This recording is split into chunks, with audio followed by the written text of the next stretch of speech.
કેમ છો વિદ્યાર્થી મિત્રો? હું નવીન પટેલ મારી ચેનલ મેથ્સ વિથ નવીન પટેલમાં આપ સૌનું સ્વાગત કરું છું. આજે આપણે ધોરણ 11 ચેપ્ટર નંબર 1 ગણમાં ઉપગણ વિશેના ટોપિક વિશે સમજૂતી મેળવીશું. ઉપગણ એટલે શું?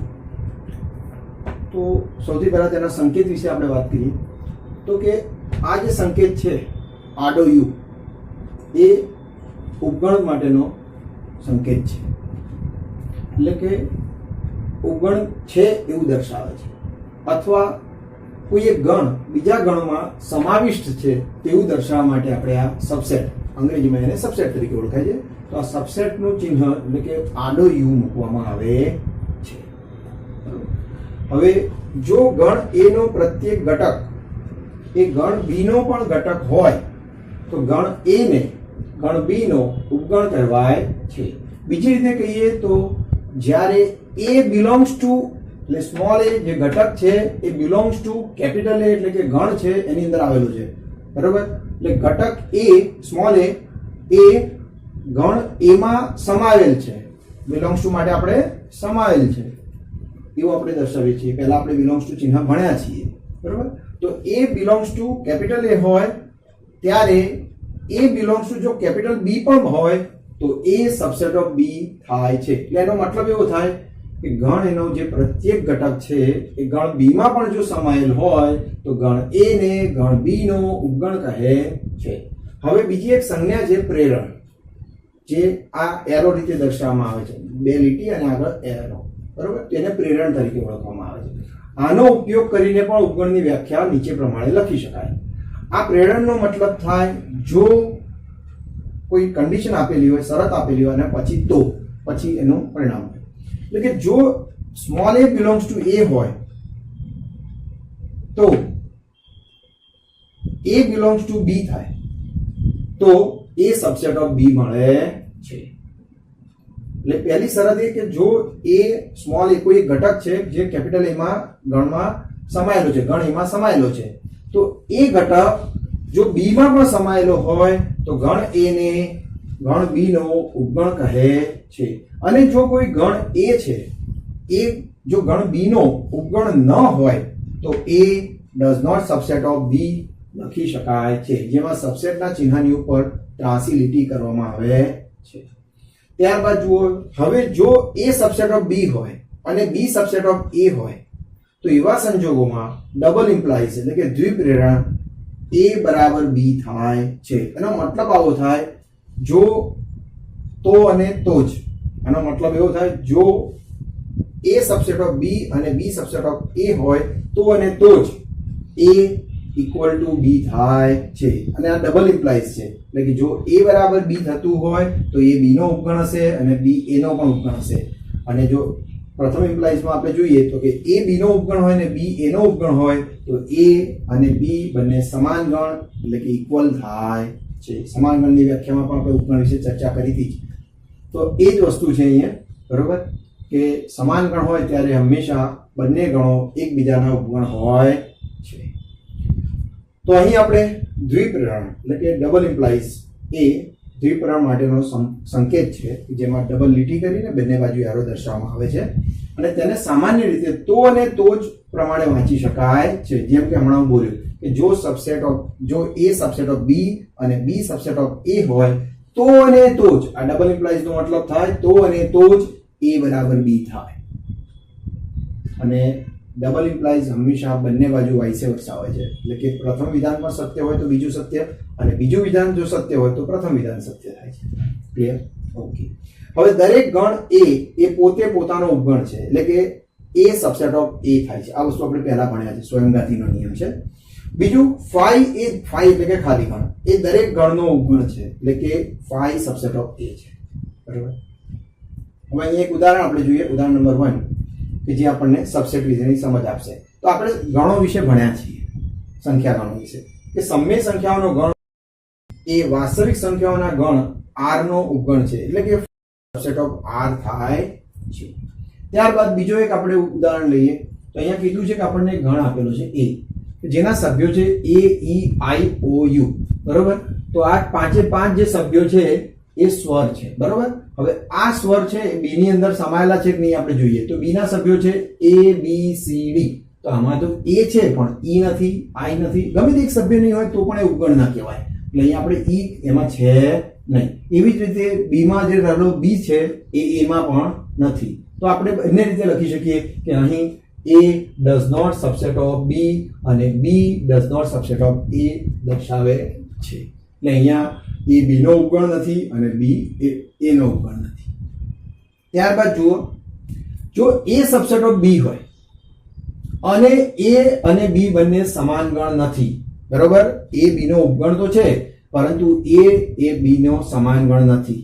તો એવા સંજોગોમાં આ ગણ A ને B નો ઉચિત ઉપગણ કહે છે, બરોબર. ઉચિત ઉપગણનો આ સમજ છે. હવે આ કિસ્સામાં મોટો ગણ કયો થયો તો કે B થયો. તો B ને A નો અધિગણ કહે છે, જ્યારે A ને B નો ઉપગણ કહે છે. હવે જુઓ, અહીં એક જ એવો ગણ બાકી રહેશે કે જે A નો ઉપગણ છે પરંતુ ઉચિત ઉપગણમાં સમાવેશ થતો નથી. તો એ કોણ? તો કે ગણ પોતે. અહીંયા કીધું જ છે A is not equal to B હોય. A B નો ઉપગણ તો છે પણ A B ના જેટલો ના હોવો જોઈએ. એટલે કે A B equal to B હોય તો એવા સંજોગોમાં A B માટેનો અનુચિત ઉપગણ થાય છે. એટલે કે અહીં કેપિટલ A કે જ્યાં A બરાબર B થતો હોય, એટલે કે A ને B બંને સમાન ગણ હોય તો એવા સંજોગોમાં B માટેનો અનુચિત ઉપગણ A થાય છે. ક્લિયર? એટલે કે અનુચિત ઉપગણ હંમેશા એક જ હોય છે, જ્યારે ઉચિત ઉપગણોની સંખ્યા એના ઘટકો પર આધારિત છે, બરોબર. ચલો આપણે હવે ઉદાહરણ નંબર બી આપણને આપેલું છે 1 2 3 4. તો એના માટે આપણે જોઈએ, એટલે બી એક ગણ આપેલો છે ને એના માટેના આપણે ઉચિત ને અનુચિત ઉપગણો જોઈએ. તો બી ના ઉપગણો કયા? તો આપણે ભણ્યા છીએ બી ના ઉપગણો કેટલા હોય. તો જેટલા પણ ઘટકો છે એને 2 ની ઘાતમાં લખી દો એટલા ઉપગણો મળે. તો કે અહીંયા આપણી પાસે 2 છે તો 2 ના ઉપગણો, સોરી 4 ઘટકો છે તો 4 ઘટકો છે તો એના ઉપગણો કેટલા થાય? તો કે ઉપગણો થાય 2⁴ એટલે કે 16 થશે. કેટલા થશે? 16 ઉપગણો થશે. આ 16 માંથી એક હશે એ અનુચિત હશે, બાકીના 15 શું હશે? ઉચિત હશે. તો આપણે અહીંયા ઉચિત ઉપગણ લખ્યા છે તો કે 5 પોતે ઉચિત ઉપગણ થાય. ત્યારબાદ એના બધા સિંગલ ઘટક એટલે કે 1 2 3 4. ત્યારબાદ ડબલ ઘટક 1 2 2 3 3 4 1 3 1 4 અને 2 4. ત્યારબાદ એના ટ્રિપલ ઘટકો એટલે કે 3 ઘટકો સાથેનો ગણ ઉપગણ તો કે 1 2 3 1 2 4 1 3 4 અને 2 3 4. આમ ટોટલ આપણે જોવા જઈએ તો કે 15 જે ઉપગણો છે એ ગણ બી ના ઉચિત ઉપગણો થાય છે. ત્યારબાદ અનુચિત ઉપગણ માત્ર મેં કહ્યું કે પોતે હોય ને એ જ, એટલે કે A કે જ્યાં ઇક્વલ ટુ બી હોય. તો કે 1 2 3 4 કે જે બી નો ઇક્વલ છે, સમાન ગણ છે, તો એ એનો અનુચિત ઉપગણ થાય છે. ત્યારબાદ જો ગણ A ને એક જ સભ્ય હોય તો તેને એકાકી ગણ કહે છે. આ ઉપગણની વ્યાખ્યા નથી, આ માત્ર એકાકી ગણની વ્યાખ્યા છે જે આપણે ટેક્સ્ટબુકમાં આપેલી છે એટલે એને આપણે આમાં સમાવિષ્ટ કરી છે, બરોબર. તો ગણ A ને એક જ સભ્ય હોય તો તેને એકાકી ગણ કહે છે. તો ગણ A નું એક ઉદાહરણ આપણે લીધું કે જેમાં એક જ સભ્ય છે, 2 એ એક જ માત્ર સભ્ય છે માટે ગણ A એ એકાકી ગણ છે. ઓકે, ત્યારબાદ થિયરી આગળ ચાલુ જ રહેશે નેક્સ્ટ ટોપિકમાં. હવે આગળની થિયરીમાં જોઈએ તો વાસ્તવિક સંખ્યાઓના ગણના ઉપગણ. વાસ્તવિક સંખ્યાઓના ગણ આપણે ભણ્યા છીએ આગળ, n z q r t p અથવા i બંને અસમય સંખ્યાઓના ગણ. તો એ બધા ગણો વિશેની આપણે વાત કરીએ. એ એકબીજાના કોના ઉપગણ છે એની ચર્ચા કરીએ. તો n એટલે કે વાસ્તવિક પ્રાકૃતિક સંખ્યાઓનો ગણ જે n છે એ પૂર્ણાંક સંખ્યાઓના ગણ z નો ઉપગણ છે, કારણ કે n ની બધી જ સંખ્યાઓ z માં આવેલી છે. એવી જ રીતે z ની બધી જ સંખ્યાઓ q માં આવેલી છે. q એટલે કે સમય સંખ્યાઓના ગણમાં આવેલી છે. હવે સમય સંખ્યાઓનો ગણ જે છે એ વાસ્તવિક સંખ્યા ગણનો ઉપગણ છે, એટલે કે r નો ઉપગણ છે. એટલે q is subset of r કહેવાય છે. એવી જ રીતે t એટલે કે અસમય સંખ્યાઓનો ગણ જે t છે એ r નો ઉપગણ છે. r એટલે કે વાસ્તવિક સંખ્યા ગણનો ઉપગણ છે. પરંતુ અહીંયા આપણે એક વસ્તુ નોંધી શકીએ કે n હોય, z હોય કે q હોય, આ ત્રણે ત્રણ ગણ t માં આવેલા નથી. એટલે n is does not subset of t. એવી જ રીતે આપણે આ પણ લખી શકીએ કે z does not subset of t. અને એવી જ રીતે Q does not subset of T કહેવાય છે. આ ત્રણે ત્રણ ગણો ટીના ઉપગણ નથી. બરાબર. હવે ત્યારબાદ આરના ઉપગણો તરીકે અંતરાલ, એટલે કે અંતરાલ કેવી રીતે દર્શાવી શકાય જે આરના ઉપગણો તરીકે છે એને. તો આપણે એના વિશે પહેલા અંતરાલ વિશે પહેલા સમજીએ કે અંતરાલ કેટલા પ્રકારના હોય છે ને કઈ રીતે એને દર્શાવી શકાય. તો કે ધારો કે આપણી પાસે બે સંખ્યાઓ a અને b આપેલી છે જે વાસ્તવિક સંખ્યાઓ એટલે કે બિલોંગ્સ ટુ r છે. a ની કિંમત b ના કરતા નાની છે તો વાસ્તવિક સંખ્યાઓના ગણ કે જ્યાં ગણ તરીકે આપણે દર્શાવે છે y કે જ્યાં a less than y less than b ને વિવૃત અંતરાલ કહે છે. આની અંદર આપણો જે y જે ચલ છે કે જે a થી મોટો છે ને b થી નાનો છે પણ a અને b બંનેનો સમાવેશ y માં થતો નથી તો તેને આપણે વિવૃત અંતરાલ ab વડે દર્શાવાય છે. વિવૃત અંતરાલ એટલે કે જે વર્તુળાકાર કૌંસ આવે છે અર્ધવર્તુળાકાર એ કૌંસ તરીકે આપણે દર્શાવીએ, જે નાનો કૌંસ છે કહીએ આપણે તો એ ab વડે દર્શાવાય છે. બરોબર. આ સંજ્ઞા મહત્વની છે કારણ કે સંવૃત માટે બોક્સ કાટખૂણિયા વાળો કૌંસ વપરાય છે. તો આ અર્ધ ગોળાકાર જે છે એને આપણે વિવૃત અંતરાલ AB કહીએ છીએ. અને જ્યાં આગળ વિવૃત અંતરાલનો ઉલ્લેખ થયો છે એ અંત્યબિંદુનો સમાવેશ આપેલા અંતરાલમાં માગેલા અંતરાલમાં થતો નથી. એટલે કે A અને B વચ્ચેના તમામ બિંદુઓ વિવૃત અંતરાલ AB માં આવેલા છે પરંતુ A અને B પોતે આ અંતરાલમાં નથી. અને એને દર્શાવવા માટે આ સંખ્યા રેખા ઉપર A અને B બે બિંદુ દર્શાવેલા છે જે બંનેનો સમાવેશ આ અંતરાલમાં નથી થતો. માટે એ જે બિંદુઓ છે એને ઘાટા કરવામાં આવતા નથી પરંતુ વચ્ચેથી પોલા રાખવામાં આવે છે અને એમની વચ્ચેની તમામ કિંમતો લેવાની હોવાથી ઉપર આપણે લીટી વડે દર્શાવીએ છીએ. આ જ રીતે જ્યારે સંવૃત અંતરાલની વાત થાય તો કે જે અંતરાલમાં તેના અંત્યબિંદુઓનો પણ સમાવેશ થતો હોય, એટલે કે વચ્ચેના બિંદુઓ તો ખરા પરંતુ અંત્યબિંદુઓનો પણ સમાવેશ થતો હોય તો તેને સંવૃત અંતરાલ કહે છે, જેને સંવૃત A સંવૃત B વડે દર્શાવાય છે. એટલે કે A નો પણ સમાવેશ છે, B નો પણ સમાવેશ છે, તદુપરાંત એમની વચ્ચેના તમામ સભ્યોનો સમાવેશ છે.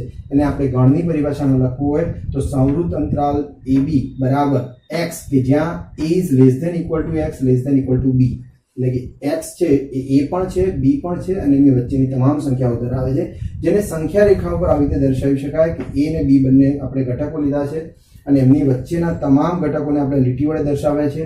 તદુપરાંત એ બંને પણ પોતે આ સમાવિષ્ટ છે માટે બંનેને ઘાટા વર્તુળાકાર તરીકે દર્શાવ્યા છે. તો ત્યારબાદ હવે જોઈએ સંવૃત વિવૃત અંતરાલની વાત છે. તો અહીંયા સંવૃત a વિવૃત b કે જ્યાં x છે એ a less than equal to x less than b, એટલે એનો મતલબ x ની કિંમત a હોઈ શકે પરંતુ b હશે નહીં અને a અને b વચ્ચેની તમામ કિંમતો આપણે x તરીકે લઈએ છીએ અને એ જે ગણ છે એને સંવૃત a વિવૃત b વડે દર્શાવાય છે. તો અહીં આ જે સંવૃત અંતરાલ a વિવૃત અંતરાલ b a માં આ જે ગણ છે એટલે કે અંતરાલ છે એમાં a નો સમાવેશ કરતો હોય અને b નો સમાવેશ કરતો ના હોય તેવો a થી b સુધીનો સંવૃત વિવૃત અંતરાલ AB છે. બરોબર. જેને આકૃતિમાં આપણે આ મુજબ દર્શાવી શકાય. સંખ્યા રેખા ઉપર a અને b બે બિંદુઓ દર્શાવેલા છે, એમના વચ્ચેના તમામ ઘટકોનો સમાવેશ થાય છે. આમાં a નો સમાવેશ થાય છે એટલે આપણે એને વર્તુળને ઘાટું કરી દીધું છે, જ્યારે b ને સમાવેશ થતો નથી માટે એને આપણે પોલું રાખ્યું છે. ત્યારબાદ એના પછીનો અંતરાલ છે જે છેલ્લો અંતરાલ કે જેમાં વિવૃત સંવૃત અંતરાલ છે, જેમાં પહેલો ઘટક છે વિવૃત એટલે કે એનો સમાવેશ નથી થતો અને બીજો ઘટક જે બીજો અંત્યબિંદુ છે b એનો સમાવેશ થાય છે એટલે એને આપણે સંવૃત અંતરાલ લીધો છે. તો અહીંયા એને આપણે ગણની રીતે દર્શાવવો હોય તો કે x કે જ્યાં a is less than equal to x less than b વડે દર્શાવાય છે અને આ અંતરાલની અંદર b નો સમાવેશ કરતો હોય અને a નો સમાવેશ કરતો ના હોય તેવો a થી b સુધીનો વિવૃત સંવૃત અંતરાલ છે. અને એને સંખ્યા રેખા ઉપર ડ્રો કરવો હોય તો આ સંખ્યા રેખા છે જેમાં સ્મોલ a અને સ્મોલ b બે ઘટકો છે તો એની વચ્ચેના તમામ ઘટકોનો સમાવેશ થાય છે માટે આ ઘાટી લીટી કરી છે.